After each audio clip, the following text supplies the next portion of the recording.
John is using me as a shield, if you will, as a punching bag, and I took it to heart, and it probably had more to do with me being part of me than John being part of me. Because when I finally talked to John, he said, Rick, it wasn't even about that, and I take him at his word because I think he's a good man. Okay, so you bring up Jon Stewart gratuitously, I guess, in this interview, because he's on your mind, because you're feeling wounded. You think he's made you into a punching bag. Correct. Your whole career, you want respect. Yes. He's making fun of you on one of the most respected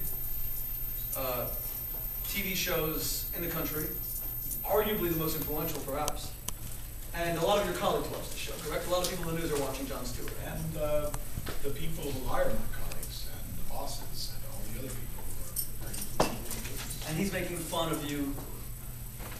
What was it about the way he made fun of you that you felt that was so painful? Well, I think to a certain extent he would use instances of mistakes that I had made on the air and do a 4-minute segment on it. And sometimes I would think, John, I mean, it's like a bit over the pale.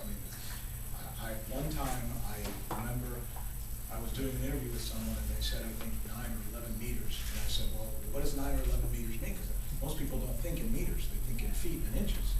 And I said to the guy, give us that in English, you know, thinking about our system of measurement.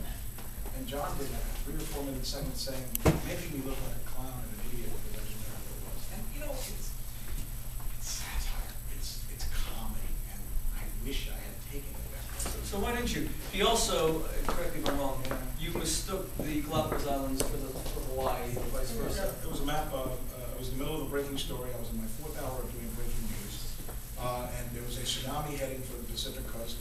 And suddenly they did one of those things on the map where they turn the map. You know, it's a digital map, and it turns. And there was only one island that had been highlighted in orange and yellow, and it was. And I thought, because you know how when you look at maps, they look at different angles. The islands they were pointing to looked like they were out of the Pacific, and I said, "Is that Hawaii over there?" And I was wrong. It was the Galapagos because if you look at the tape again, you see, and it was. He made fun of that. Huge. This guy's a moron. By the way, the reason that happened is that your wife didn't do what my wife did. When I turned 40, my wife took me to the Galapagos Islands. So I actually had to find it on a map before I went. Otherwise, I probably would have. But he was right, I was wrong.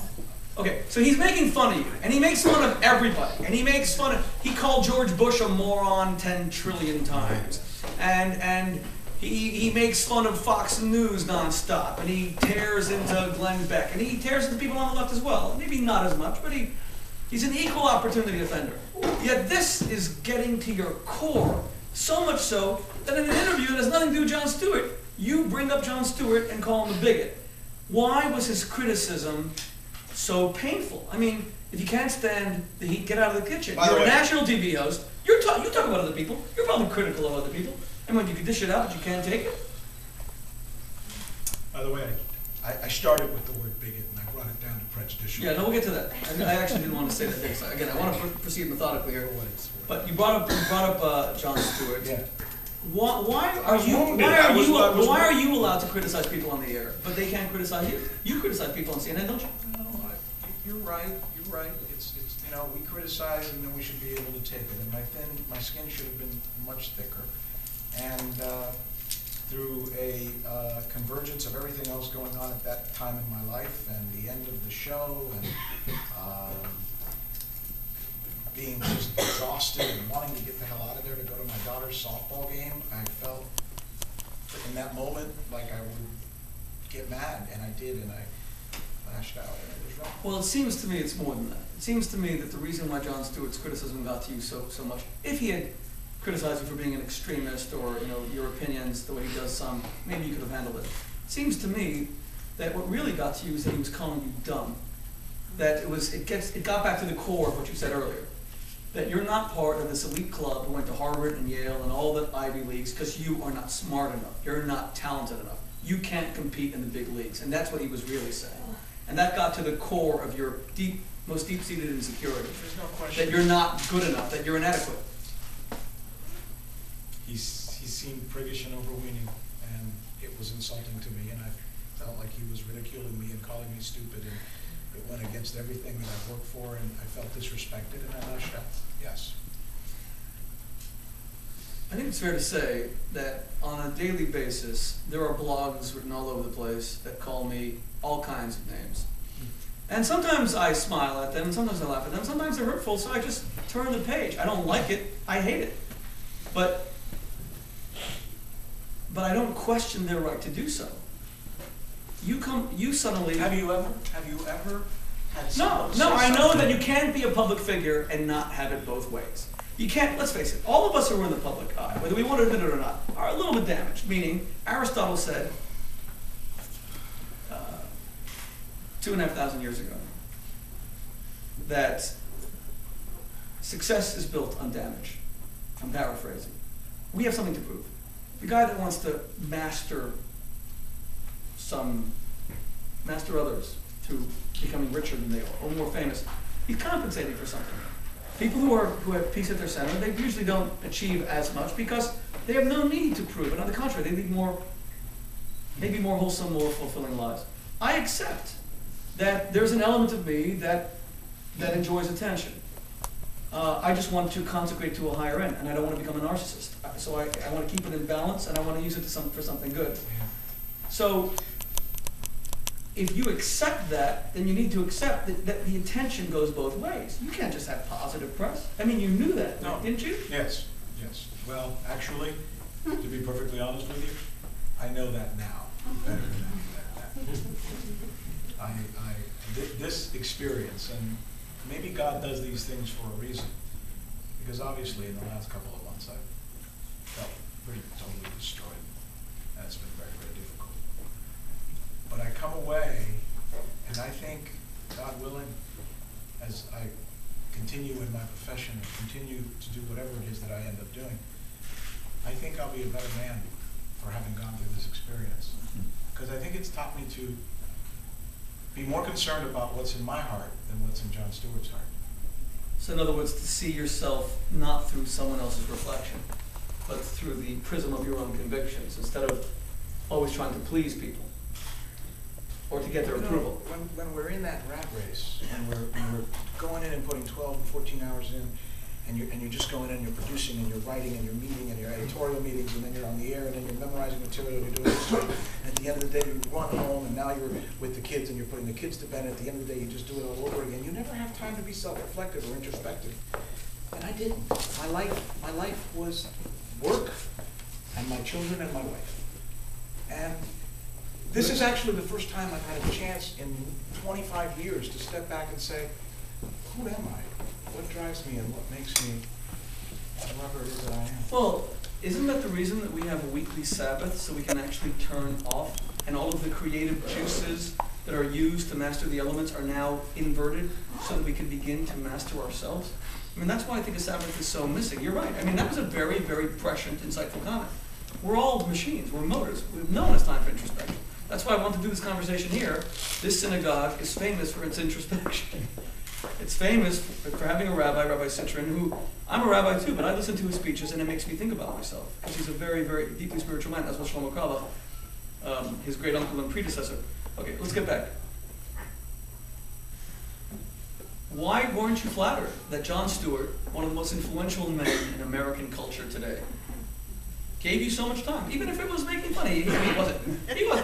He put you on. You might even say, for a large segment of the population who never heard of you, he put you on the map. I mean, a lot of people would love to be criticized by Jon Stewart. I've heard since they would pay him to criticize them. They would love that level of exposure. Now, given that you're fighting you're in the ring. I mean, for example, Jon Stewart makes fun of Fox News every single day. And one of the reasons is Fox News is a formidable presence. They can't be ignored. You can love them, hate them, but you can't ignore them. Why didn't you see it that way? Because I didn't. Because of my own failings. I wish I could say that it was something much more complex than that, but in actuality, if I'd liked myself enough at the time, I wouldn't have had the problem that I had in perhaps misreading or misjudging Jon. But I think it was my own inequity that caused me to react that way. And I didn't know it maybe then, but I've kind of begun to understand it in recent months. Okay, so I have a transcript of what And Jon you said. told me that, by the way, when I called him the next day, very first person I called was John. I picked up the phone and I called John, and he came to the phone right away, and he was very kind to me. And I said, John, I did feel like you were picking on me. And he goes, yes, of course I picked on you. It's what I do. Because I liked you. You were my favorite. I was like, God, I wish he told me that before.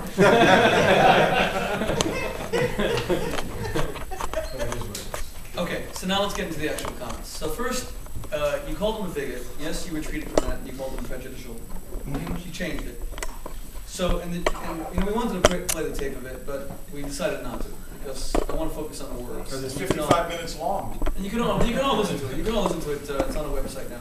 It's all over the internet, actually. Okay, so he said, "Why is he a bigot?" So you said, "I think he looks at the world through his mom, who was a school teacher, his dad, was a physicist, or something like that." Great. I'm so happy that he grew up in suburban middle class New Jersey, on everything that you could ever imagine. So your first comment seems to be, what, he's part of that elite club that I never got to join? He got it easy, he had a free ride? No, I think, no, not that he had a free ride. Simply that he comes from a perspective that's very different from my perspective, and he doesn't necessarily want to open up his world to people who have my perspective, because I'm an outsider. But that's all. That's all. Okay, so so you were saying that he's prejudicial, yes, and that he looks down at someone like you. Who comes from a lower class background, that's what I was had to saying. struggle, had to pick himself up by his bootstraps, that he was looking down at you. Maybe misconstrues who I am for someone who's dumb just because I'm expressive. I did have a different style on television. I think it's safe to say that if you watch me on television, I didn't look like a lot of people. You know, that sounds like striptease music. I don't know. Are we in the wrong place?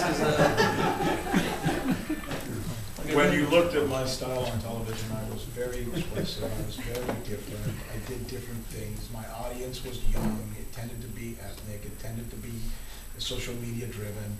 And a lot of those things were, I thought, a good thing, but to people who had always done it the same way for many years, maybe it wasn't. I felt like John was making fun of me because I was different. Okay. Not because I was Hispanic. So he has all these college kids watching him at night, and they also are, I don't know, trust fund babies. Their parents, they get to go to college and someone else pays.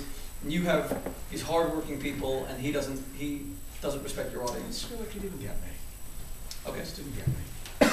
So here's where it gets murky. So when Pete Dominic starts challenging you, he challenged you very hard. And he said, "Look, I know Jon Stewart. I work with Jon Stewart. He's not a bigot. You know, give me some evidence."